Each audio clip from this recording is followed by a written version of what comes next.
Payments Podcast from Bottomline Technologies. Hello and welcome to the Payments Podcast. This is Tom Dolan, General Manager of Paymode-X at Bottomline Technologies. I'll be your host today for a podcast with one of our very special partners. MRI Software has taken the analog business, in this case real estate management, and almost single-handedly dragged it into the digital era. MRI's technology platform meets the unique needs of the real estate business, from property level management and accounting to investment modeling and analytics for the global commercial and residential markets. More than 50 years into its lifespan, MRI has complemented the agency model with what it calls liberating software platform that allows real estate professionals to automate their back office operations and do what they do well, real estate. Having worked with MRI this past year, I have a theory as to what makes MRI so successful. They're singularly focused in the vertical, and by doing so, they have carved out a significant share of that marketplace. Of course, that's simplifying the issue. To get into the details, we've invited Sean Slack, MRI's VP of Partnerships. And Sean, welcome to the podcast. Thanks, Tom. Great to be here with you today, and I look forward to our session. I've been here at MRI for a little over 2 years now, and it's my first foray into the real estate industry.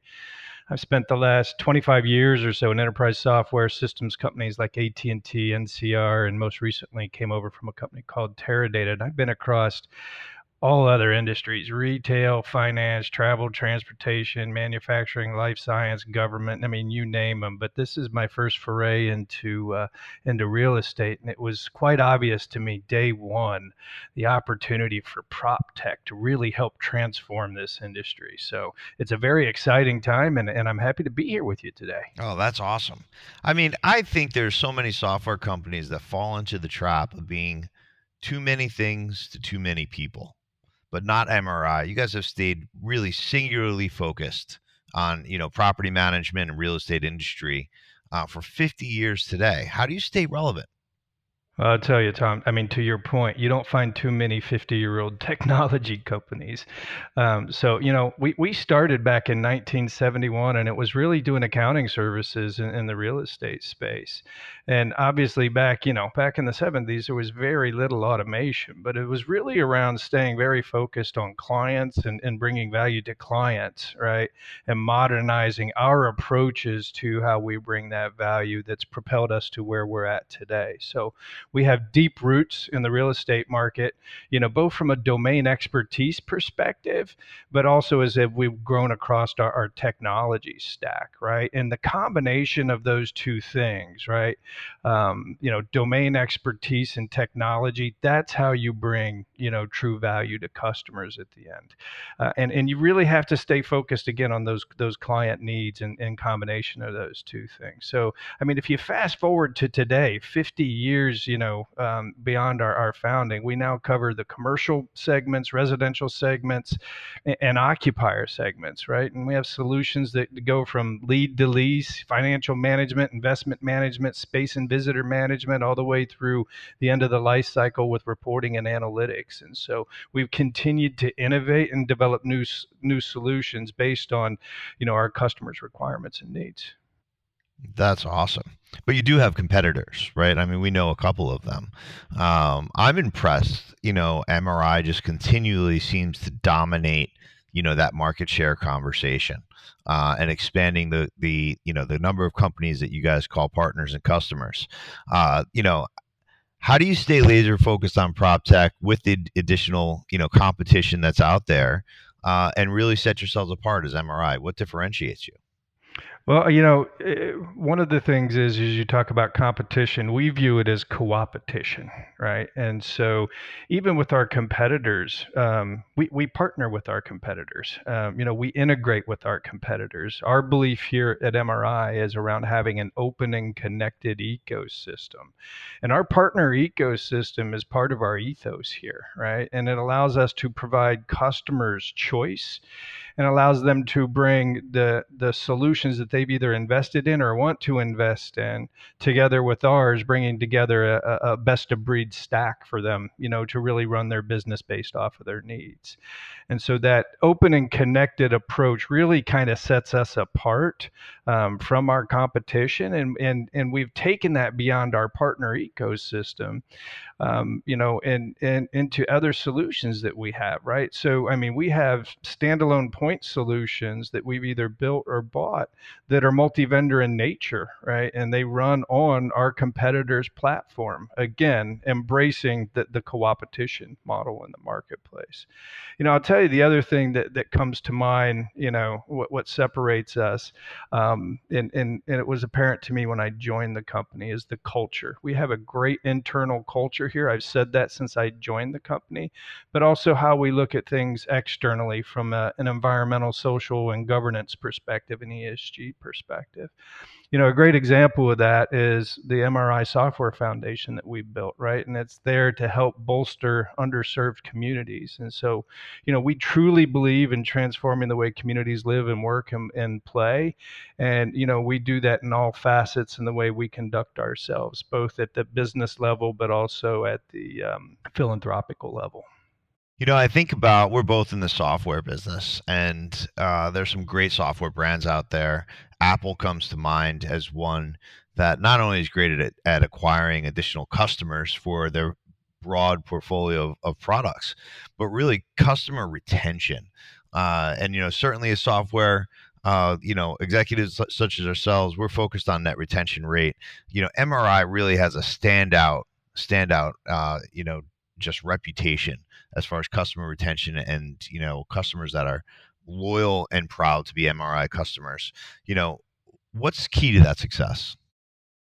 I think there's a couple things there. So first of all, it's really listening to our clients and what they need from us, to help improve how their businesses are performing, right? It's all about the business outcome at the end of the day. How do we help them drive, revenue, manage cost, retain customers for themselves? So it's about your customer's customer, right? And you've really got to have that transitive lens and look out that far to help understand how you're going to be able to provide, value to them. So it's really listening to your clients and taking that feedback. And I would also say it's about driving innovation, right? Into your products and into your solutions, right? So if you look at what MRI is doing now, we're an AI first company. So anything we're doing from a development and a design perspective, how do we incorporate analytics into those workflows, whether it's machine learning or artificial intelligence, to drive efficiencies in there and drive value back into our customers. And then, last but not least, it's how do you take care of those clients after the sell, right? I mean, selling is things that all software companies do, but it's really that client success after after the sale. How do you get those products up and running for them? How do you get them implemented? And then ongoing down the road, how do you make sure that they're successful using those solutions, getting the value out of those solutions that they paid for? So it's all really about focusing on the clients and driving innovation. So Sean, we saw a lot of things change, over the past 2 years with the COVID pandemic and how we work with our customers. Real estate industry has to be one of the ones that was impacted the most in the way that the different slices of the vertical, for example, commercial real estate or multifamily, were impacted by the pandemic. What are some of the defining characteristics that you see in real estate business today, post COVID, and how do you see that playing out in the real estate vertical? Yeah, thanks, Tom. So, I mean, one of the things that jumps out at me is just the sheer size of the real estate market. If you talk about it in terms of GDP, it's about $4 trillion of GDP, right? So it impacts us in every way and every way we go through our lives on an everyday basis, right?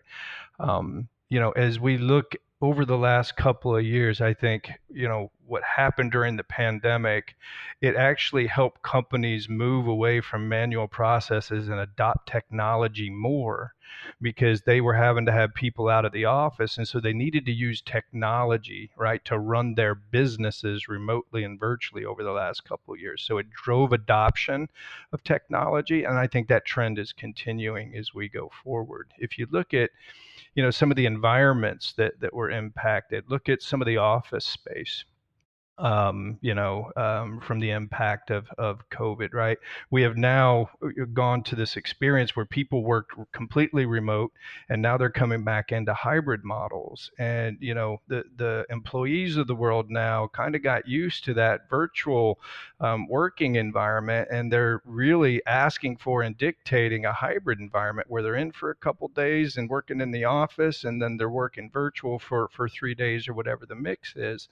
And that's caused a lot of companies to really go back and take a look at those assets and how they optimize the use of those assets, both from an economics perspective, but also from an employee retention perspective. So, I mean, 80% of their space before might have been utilized, for butts and seat and working, and now they're moving to hoteling spaces, right? So how are they optimizing the usage and the space there? And so maybe 50% is used for workers now and coming in, and they reallocate 10% of that space to childcare or a gaming area or putting in a cafeteria or a new cafe. So you've got that real transition of how the space was being used. I think, another observation is, take a look at malls. Malls took a huge hit during the pandemic, right? And nobody was going to a mall. And so a lot of those companies that had space in the mall have gone under, right? And so that space is freed up. And now you're seeing that space being replaced by healthcare companies, right? Coming in and which is a completely different use of that space. The other thing that I would throw in here is just, where we're going at in the future. So take a look at some of the Internet of Things that are coming into the play from a technology perspective. And you'll see this across other industries, and it's all around predictive maintenance, right? So think of a big, commercial real estate space or a multifamily space with, multiple HVAC units or water control systems, being able to actively predict when there might be a failure by doing mean time between failure analysis on parts and putting those in routine maintenance cycles versus reactive cycles. You're now taking time out of the equation where you're having to dispatch somebody when they could already be there by a routine cycle and replacing a part predictively, not upsetting your customers, right? Because you're not having downtime with those pieces and or causing damage, right? And so I think as we go forward, we're going to see more analytics come into play, more predictive maintenance and kind of the examples that I gave there, because real estate and all its manifestation is such a core part of all aspects of our lives. I think the more that we adopt these technologies to, put smart, systems in place, the better it's going to be for everyone. That's great. Why do you think real estate has been such, a technology laggard as a sector? Yeah, I think it's a cultural evolutionary thing, right? And I think we're starting to see that industry shift now. It's been such a person to person, doing business on the back of a napkin type of an industry. And other industries have really had to differentiate themselves from their competition, kind of adopt digitalization so they can set themselves apart. Look at retail, for instance. Retail industries their margins are so slim, so they have to try to find any competitive advantage that they can to set themselves apart from their competition. I think, going back to what we were just talking about a minute ago with the pandemic, I think that now that really drove adoption of technology in this space, and we're starting to see that accelerate. As we go forward, I think you're also seeing, regulations and compliance initiatives coming into play that drive the adoption of technology. So I think you're seeing a couple different, motivations or catalysts that have come in to drive the adoption to technology. And then I think companies are going to start realizing that data is actually an asset to them. It's the new gold, it's the new oil, right? And so they're going to be able to use data through analytics as a competitive advantage. And those that embrace that and do that, they're going to set themselves apart from their competition, and it's going to become a true competitive differentiator for them. Well, Sean, I wish we had more time, but alas, all things must come to an end. This was amazing. I want to thank you, Sean, for taking the time to join us on the Payments Podcast and for continuing to be a great partner with Paymode-X. Thank you, Sean. Thank you, Tom, and have a great day. You too. This has been Tom Dolan with the Payments Podcast. Thanks for joining us, and I'll see you next time.